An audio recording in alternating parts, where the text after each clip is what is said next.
Shalom, family. This is me calling Yahuah. This is my holic Yahuah, and as you know, Yahuah has the fairest daughters in the land. All right. We should do it again. Come on, man. Shalom, family. Welcome to our YouTube channel. Yeah, welcome to our YouTube channel, man. No. That's the end. Never mind, tripping. Okay. Shalom, family. This is me calling Yahuah. This is my holic Yahuah, And as you know, Yahuah has the fairest daughters in the land. Welcome to our YouTube channel, Locked Lock'd, where we really stay locked in, and that's on what? That's on period. And that's on, So today's topic, well, there's several, but really today's video is just like some deep questions that should be had within our community, the Black community. I'm gonna say Black community because I mean, not all of us are in the walk. Some of us are outside the walk, or some of us are new to the walk. So I'm just saying our community as a whole across the board. Right.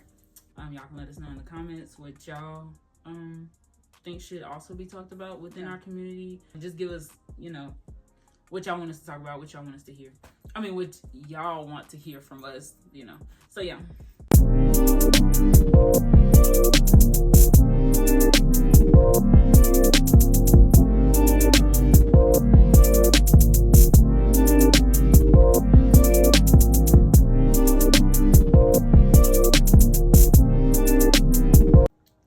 First question is, does society impact us as people?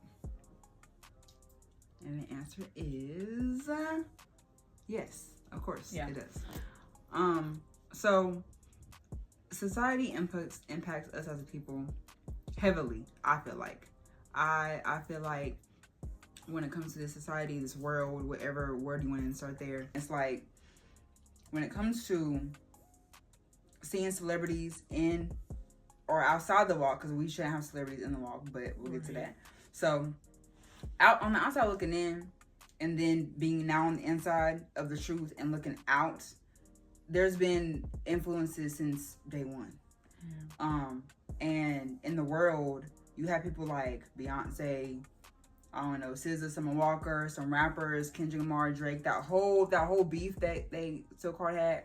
Like, that influenced a lot of people's decisions, a lot of people's money, sales going up. Like, it influences all that. And we are the main ones as a people that feed into that stuff. Mm-hmm. And then, unfortunately, in the walk, there's idols. There's people that, I'm going to say we as a nation. When I say we, I'm not talking about me and her, because we don't do that. Yeah. But we are, there's no artist in this walk that we worship. There's no artist that we just jump on the bandwagon because of they got money or they look nice or they got all these chains or whatnot. That has nothing. None of that means anything, honestly. But there's several artists in the walk that are hyped up only because they have clout. And meanwhile, their houses are in shambles. Their households are not where they need to be. They're operating out in wickedness, jealousy, envy, what have you. But people still follow them because of the name that they have, because they came to the walk listening to the music. And at one point it wasn't like that, but over time they got the big head and took it and ran with it and forgot the purpose, which is for the Most High and not themselves and not money. Right. I will say, like, there's a difference between looking up to somebody as a role model and wanting to not be like them, but be inspired by their journey and their background and maybe even their accolades and achievements. But it's a difference between, like I said, being inspired by someone and idolizing someone. Idolizing is literally, like she said before, it's like worshiping the ground they walk on. Like, you, for us in the truth, you should be worshiping the Most High. Right. And not man. Because, I mean, since day one, that's always been us, like, as far as like the fall, like that's something that we've always struggled with, like back even like into biblical times and back in like the old days. So that's just something that we've always struggled with as a people, and I think over time it just got like a lot worse. But yeah, so there's a difference between worshiping someone and then actually loving someone and being inspired by their walking journey. So us, like she was saying, in this walk, we would Like we do it secretly, but it's like secretly, but not. So like people try to be like, oh, I worship Yahuah and I don't idolize nobody. I don't have no idols in my heart, but your actions show something different. Right. You, it's like clout chasing. That's literally what it is. Like, and we're not saying idols as in like figurines and the cross and I mean that's physical. Like we talking about materialistic. We talking about people and really artists. I don't worship none of these artists out here. So it's like I don't there's a few that I listen to more than others, right. But I don't sit here and praise everything they do because it looks good. But right, yet behind closed doors, they're operating in covetousness.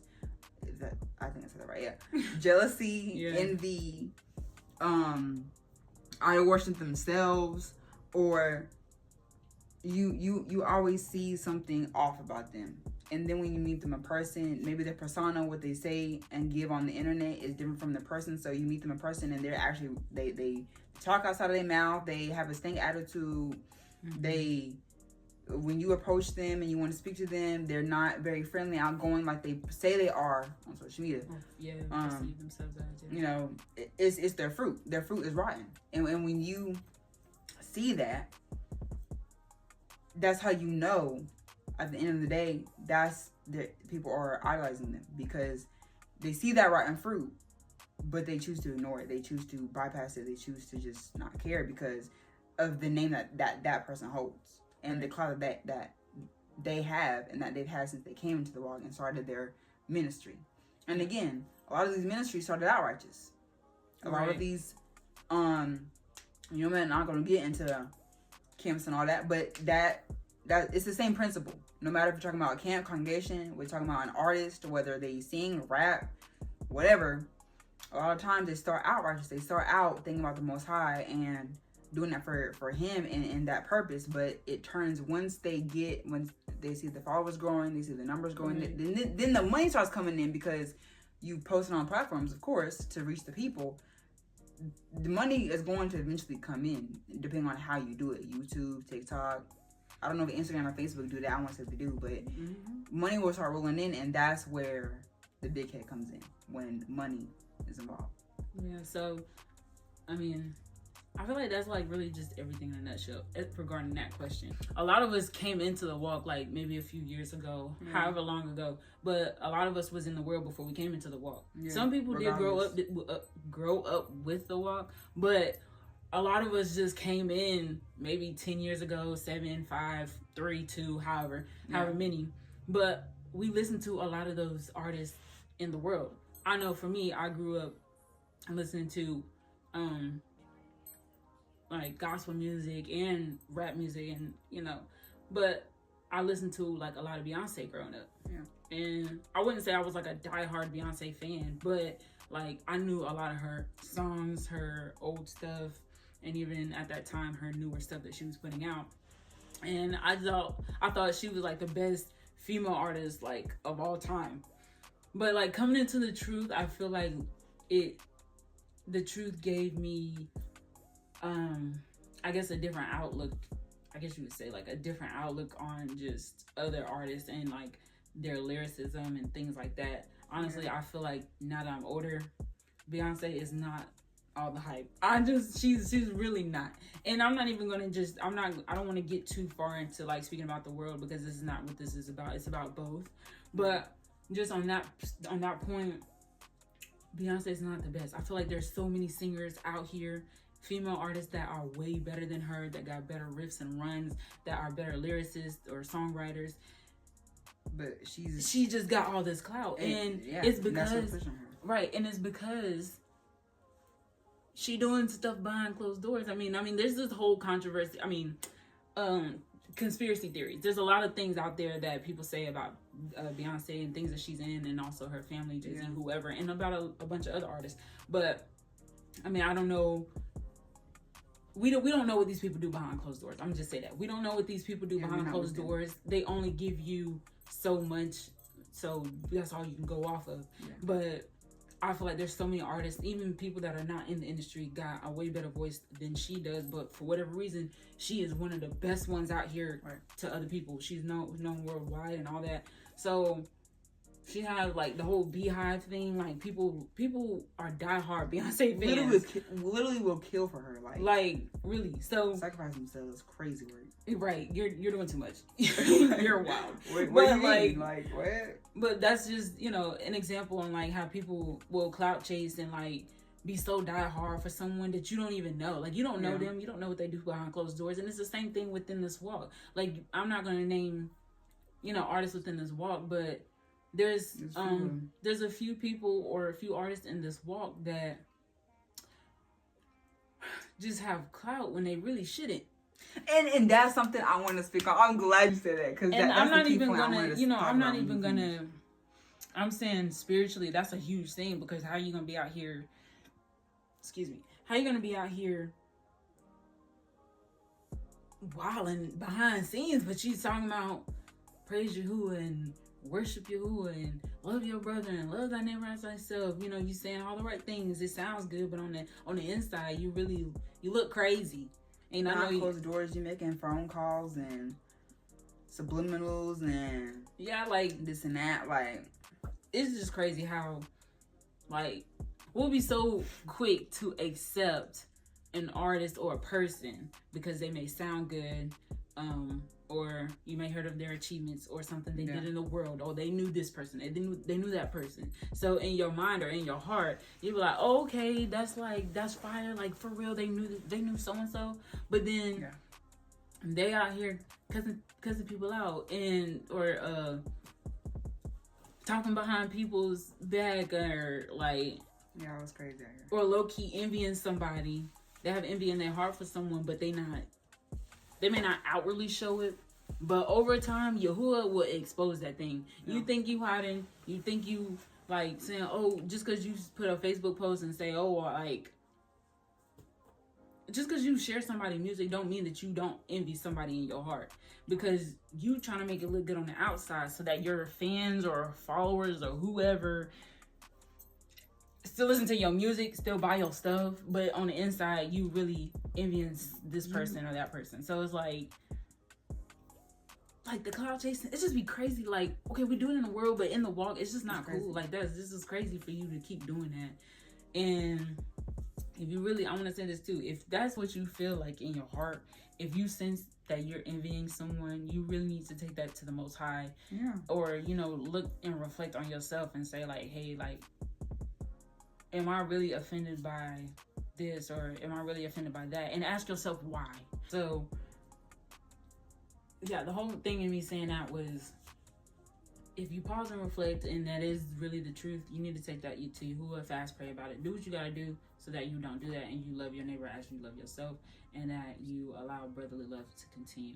So, that's my whole spiel. I know you said you had something to say. Yeah, so, going back off of what she said, for me, what I think about is in the word, when it comes to us as a people and Yahushua and Rabah. So I think that's his name. Rabah would be Barabbas. Yeah, because in my mind I have Barnabas, but that's not that name. Not Barnabas. No, that name. But she's talking about. But y'all know the account when they chose the prisoner over Yahushua, period, right. Or the Messiah, Mashiach, whatever you want to put there. Okay, saying that to say, there's people in the walk that should be exalted, or that should be known more. And disclaimer: exalted by Yahuah, not by no. Yeah, I was gonna put it up, but yeah. So, and we not gonna tell Yahuah what to do and not to do. Right. But saying out to say, there's artists that are putting their music out there that the shares, the likes, the comments don't add up to the anointing that's upon them. That's what I'm talking about. Right, so they have a true anointing. It's genuine. It's pure. It's all about Yahuah. Right. All about the Most High. And you can tell because the way they shine. Yeah. Their light is a true light. It's not a false light. Right. It's a true light. So those people are the ones that you don't see a lot at all. And I'm not talking about clout. I'm not, and it's not even about, yes, the likes, comments, and shares, but I mean, if you're posting on social media and you're trying to reach a lost sheep, you're going to get likes, comments, and shares. So those play a part, but they're not super important. So not to say, these people that I'm talking about, you don't see a lot of people talking about their music and sharing it and giving their testimony about it or what have you. But the people that shouldn't get the clout or the attention are, because of the clout that they have and because of the name that they have, or whatever you want to call it. And to me, it reminds me of the account of Yahuah and the prisoner, when the people chose the prisoner Rabah over Yahuah. Even though they knew the truth, they know that Yahuah is the true light, they chose the prisoner because they wanted Yahuah to die. So not saying that these artists are Yahuah, that's not what I'm saying at all, but the principle can be used in the same manner. You're choosing wickedness over righteousness. You're choosing wicked people that are putting out these songs or whatever the case may be over people that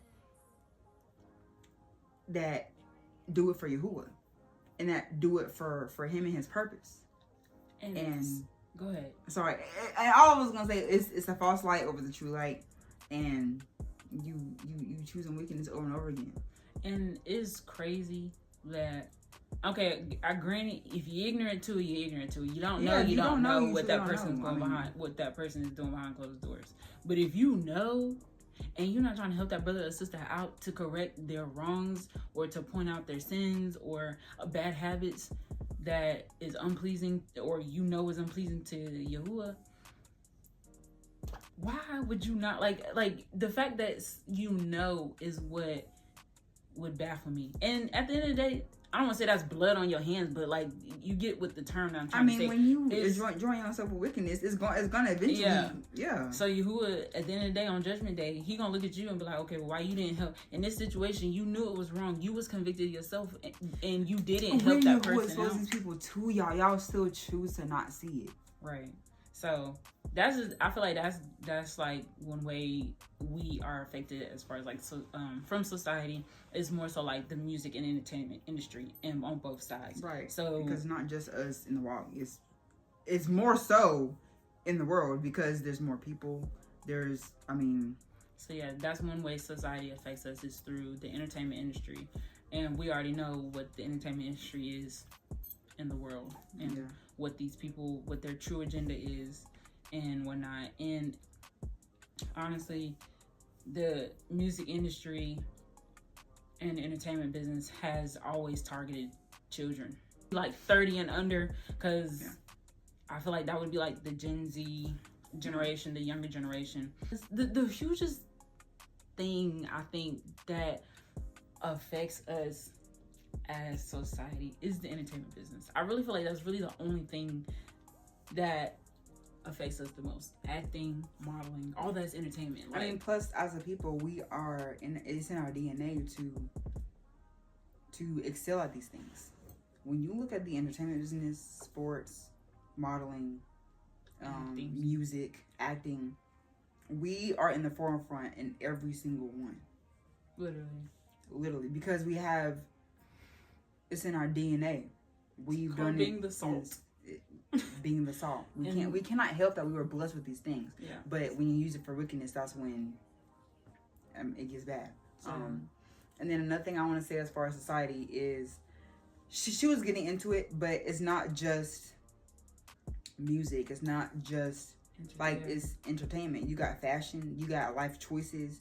You have politics. Like, it's literally everything. And it goes into like, I'm not going to get deep into it, but when it comes to even relationships, and whether it's a friend or romantically, so a lot of times we go to society to ask questions instead of getting a righteous counsel from people that are put in place. Or fashion, instead of coming with your own personality and digging into that, you want to hop on the bandwagon and copy somebody because you want the clout that they got because they wore this thing, or because you want to see a trend, or you want to see if you did it better. like it's penny ante stuff. It's small, minuscule, but us as a people, as so-called black people, we eat it up. We feed into it. You know why? And I feel like this saying is always so true because black people love shiny stuff. Like you put some gold and silver in front of us or something that's flashy. Plus our skin, our melanin, it goes with a lot of that stuff. Like we just pop. Yeah, like you put something shiny, you put some money, you put something materialistic in front of a black person. We go crazy. Yeah. And I really feel like it stems from like slavery because we never really had nothing. And we've been underdog for years. I mean, we still are, honestly. If you want to get into the government and that route, we're still the underdog. And then even when we had stuff, we always gave it away because of our own disobedience. I'm talking about biblical times. Like we had freedom and kings, and we had Yahuah. We have Yahuah, but we were. I would say there was a few times in biblical times where we would be flourishing because of our obedience, and then there'll be these few people that want to do their own thing or fall out to other gods or whatever, and are you within not content? And I'm gonna get into what. Yeah, go ahead. Yeah, like and within those people. Then you got more people that want to be obedient, but they feel like the disobedient people is having fun. So like she said, they hop on the bandwagon and start feeling like, oh, this is really what living means. This is what this means. It's like a disease. Yeah, it really becomes contagious. Yeah. And like, if you're not careful, you can really get like pulled into that. So I really feel like that's like how it was back then.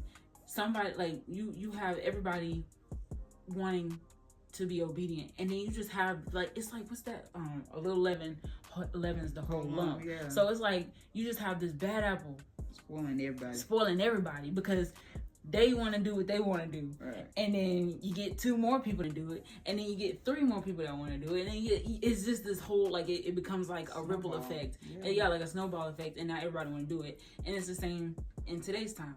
One person do it, somebody else feel like it's cool, the next person feel like it's cool, then 10 more people will come behind that, do the same thing, and it just becomes like this whole trend. That's how trends get started. One thing I want to say is another thing, as a people, we're not content.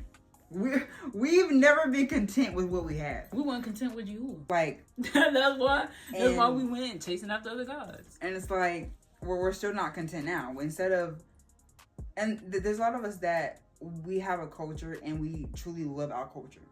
But there's some of us that, again, I'm not just speaking just in the truth. I'm speaking in the worldly sense too. As far as we're not black people or us as so-called black people. All of us are not just in the world, and we're not all in the walk. So there's we're on both sides. But it's not to say it's like when it comes to us as people, we've just never been content, and it's like we want to jump on the bandwagon again when it comes to other nations adopting their cultures and trying to piece different religions and pull all in one. Like, why can't we just be content with what we got? Why do we have to take from this Bible and this book that has nothing to do with Yahuah? Because there's multiple books that do with Yahuah, so I had to clear that up. But like, you want to take from the Quran, you want to take from whatever book Asian people read from. I don't know. Hey. but no, I'm saying that. I'm being so serious. Like, because I know they have their own religion. Or like Asian, like Buddha and all that. Like, they have their own. I would think they would have their own book and whatnot. I don't know. I don't dip and dabble. I don't do that. So I don't know. But say we take from their culture, so-called. We take from their people and we just piece things together, and it's like, you know why? And it's the same. It's the same as like, cause go ahead. I'm gonna let you speak, and then I have something to say. Go ahead. I don't know if this was just about to say, but like, the reason why we piece stuff together like that is because we don't have, and I'm not really speaking too much on the walk. Yeah. Because it's more so people outside the walk as a whole, as far as the black community, but we have no true identity because a lot of us don't know who we are. So because we don't know who we are, and because all we know as a whole, not saying in the walk, all we know is slavery. We don't really go back. Yeah, for us in school, that's just what we were taught. Literally. It starts with slavery, then it starts with the civil rights movement. That's literally all we know from school. And and up until now. So it's because we don't have no true identity. We don't know where we come from. We don't know who we actually were and how strong we are. We don't know the strength that we have within us. We don't know that we're set apart. We don't know that we're Yahuah or God's chosen people. We don't know that Israel in the Bible is really Israel. It's us. So because we don't know that, because we don't have no background, because no one teaches us those things, which nowadays you can go research that thing for yourself, because ain't no way you ain't heard about the truth. There are some people that ain't heard about it at all, but there's a lot of us that have worldwide. So because we're not taught these things, we kind of just lean to our own understanding. Yeah. So when we lean to our own understanding, of course, got this whole New Age spirituality thing. Right. Then you got New Agers with Muslim, and then you got New Agers that follow Buddha, and then Buddha and Hindu. You have Muslims that don't even. You see them wearing their attire, and they may not eat pork, but then you still that same person you see in the uncovered, and they're lukewarm.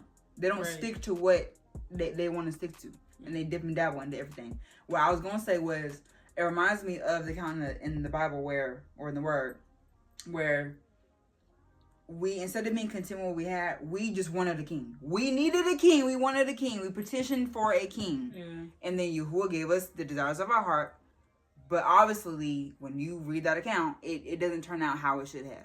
And then it's like, Yahuah would be like, I know Yahuah would be like, I gave y'all a king. I gave y'all what y'all asked for. And y'all just still did not obey. What was the point of you asking? You might as well not even ask me. You're wasting my time. I know Yahuah would be like, if y'all don't get my face. But yeah, that's all I got to say about this. Yeah. But yeah, so as far as that question, y'all can let us know what y'all think. Yeah. Oh, I also wanted to say this. Before we finish off this question, I wanted to say, I also feel like other people's mindset about us, we allow our foundation to be that. Stereotypes? Yeah, we allow other people's stereotypes to identify ourselves. We'll use that and say, yeah, that's me, or that's how I am, as opposed to... What comes to mind is the angry black woman. Yeah.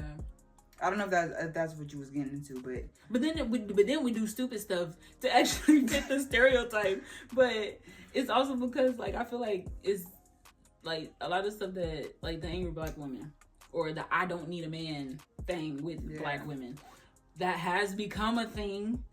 I feel especially over time. I feel back in the day, we weren't born in the 80s and 90s, but I feel that wasn't really a thing in the 80s and 90s. Correct me if I'm wrong, but I just feel I really feel that wasn't a thing until more so when we came about 2000s that I don't need a man. We need each other. Yeah. Okay? And that's why the Most High created the man and the woman to be with each other. But then again, we're not content, and we go to other nations and seek these things when he told us in the book to not mix and mingle. The whole women empowerment thing, that, which is I don't need a man. I feel the whole women empowerment movement is straight. Okay, there's nothing wrong with being a girl's girl. But feminism, you took it way too far. Yeah. You took it way too far.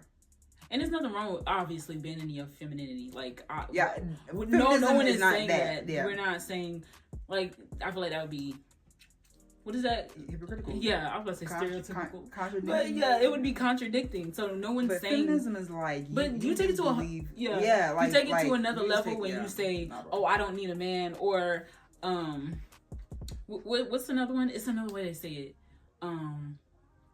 It's not that I don't need a man. It's dang. Or I don't need a man to take care of me. I want a man, but I don't need a man. No, it's both. You need a man and you should want a man. It's just not just one or the other. And I've never thought about this until now. It just came to my mind. We say we don't need a man, and this could be why, because a lot of the times the father is absent. But let me tell you something. I need my daddy. Period. Because I don't know about y'all. Because what would you do? Because and that's the thing. I think because it's like a whole cycle, dude. But it's wait, like, okay. come on. So just so that we don't get too deep, yeah. I feel like really like what you're saying. A lot of women that say I don't need a man, there's something you don't have a connection with your own father, and that could be wrong, and maybe that's just the way you think. But either way, if that is the way you think, that's not like that should not. That's not that. Yeah. Yeah. So like I feel like, just to kind of like cut it short, a lot of stuff that we think and feel like it's our own thought processes and the way we see society or the world, it comes from other people, other religions, and what they think about us. So we take that and we run with it, like the whole women empowerment thing. We have always started kind of in the middle. So slavery, that's not where we started from. We had to start from somewhere and it wasn't there. So the issue was we steered away from our roots, whether that's as a culture, as a people, whether that's who we served, whether that's the word, feast days, and law, statutes, and commandments that we're supposed to keep, whether that's loving one another and not having hatred in our heart towards the man or the man towards the woman or whatnot. And again, and we steered from it because of our own disobedience. So it's like, it's